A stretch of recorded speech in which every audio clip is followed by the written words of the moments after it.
Customers का कहना था कि एक्शन शूज सस्ते तो थे लेकिन क्वालिटी में काफी घटिया थे और यहाँ तक कि उनके शूज ठीक से 2 महीने भी नहीं टिक पाते थे। लेकिन हरिकृष्ण जी ने हार नहीं मानी। शूज बेचकर उन्होंने जो भी पैसे कमाए थे उन सारे पैसों को अपने उसी बिजनेस में लगा दिया और अपनी कमजोरियों को इम्प्रूव करने पर फोकस किया। जैसे कि सबसे पहले उन्होंने मशीनरी को अपग्रेड किया, गुड क्वालिटी रॉ मटेरियल्स खरीदे, स्किल्ड लेबर को काम पर रखा और अपने डिस्ट्रीब्यूटर्स को अच्छा खासा कमीशन दिया। केवल इतना ही नहीं, उन्होंने बड़ों के साथ बच्चों का फुटवेयर लाइक स्कूल शूज पर भी टारगेट किया।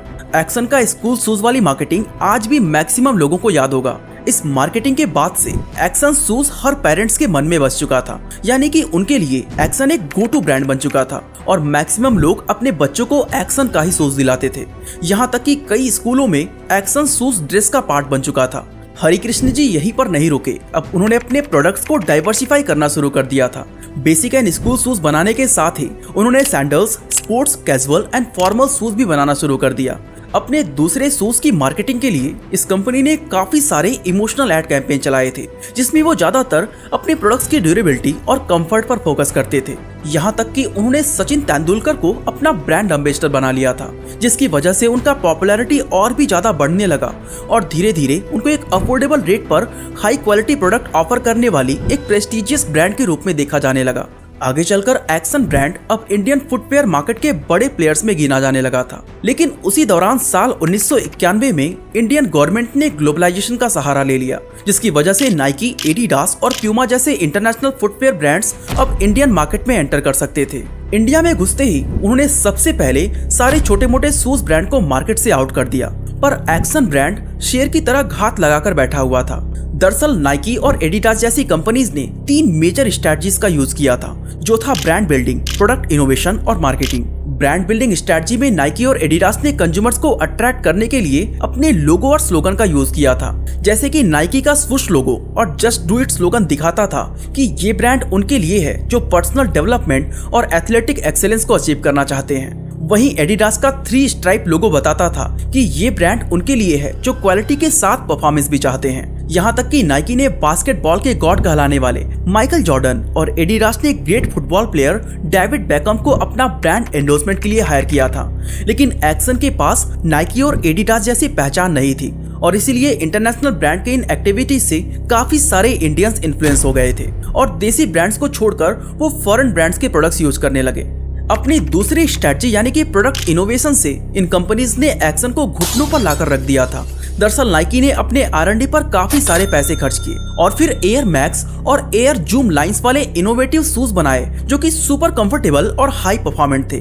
वहीं तीसरी स्ट्रेटजी यानी कि मार्केटिंग की वजह से इन्होंने एक्शन की कमर तोड़ दी थी। दरअसल बात ये थी कि नाइकी ने अपने एड कैंपेन में इंस्पायरिंग और मोटिवेशनल थीम पर काम किया था और काफी सारे बड़े बड़े स्पोर्ट इवेंट्स, टीम्स और लीग को स्पॉन्सर किया था, जिसकी वजह से उनका विजिबिलिटी और रीच आग की तरह फैलने लगा। वहीं एडिडास ने इम्पॉसिबल इज नथिंग नाम का कैंपेन चलाया, साथ ही इसने ओलंपिक्स और वर्ल्ड कप जैसे बड़े इवेंट्स को भी स्पॉन्सर किया, जिसकी वजह से सारे स्पोर्ट्स लवर एडिडास के दीवाने हो गए थे।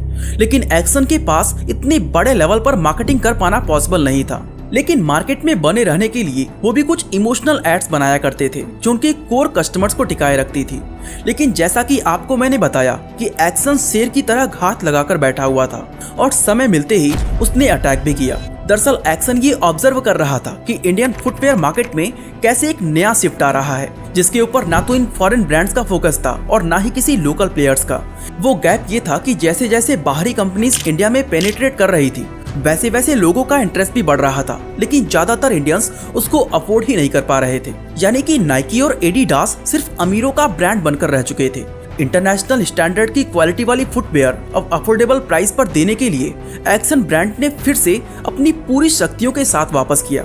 साल 2006 में एक्शन ने इंटरनेशनल फील देने वाले नाम के साथ कैंपस शूज की शुरुआत करी, क्योंकि हम लोग बाहरी कंपनीज को ज्यादा इंपॉर्टेंस देते हैं। साथ ही इन्होंने अपनी मैन्युफैक्चरिंग फैसिलिटीज को मॉडर्नाइज किया और एक नई फुटवेयर सेगमेंट में एंट्री ली, जो था स्पोर्ट्स और फिटनेस। यहाँ तक कि जो शूज नाइकी और एडिडास जैसे ब्रांड 2500 से 3000 में बेचा करते थे, वही सिमिलर क्वालिटी का शूज कैंपस ने 700 से 1000 रुपए में बेचना शुरू किया और लोग भी इनके शूज को खूब ज्यादा पसंद कर रहे थे। और दोस्तों ये सब पॉसिबल हो पा रहा था क्योंकि उनके पास 22 सालों का एक्सपीरियंस और मजबूत डिस्ट्रीब्यूशन नेटवर्क था। उनका कस्टमर बेस तो बढ़ रहा था, लेकिन अभी भी ये ब्रांड यंगस्टर्स के बीच उतना ज्यादा पॉपुलर नहीं हुआ था।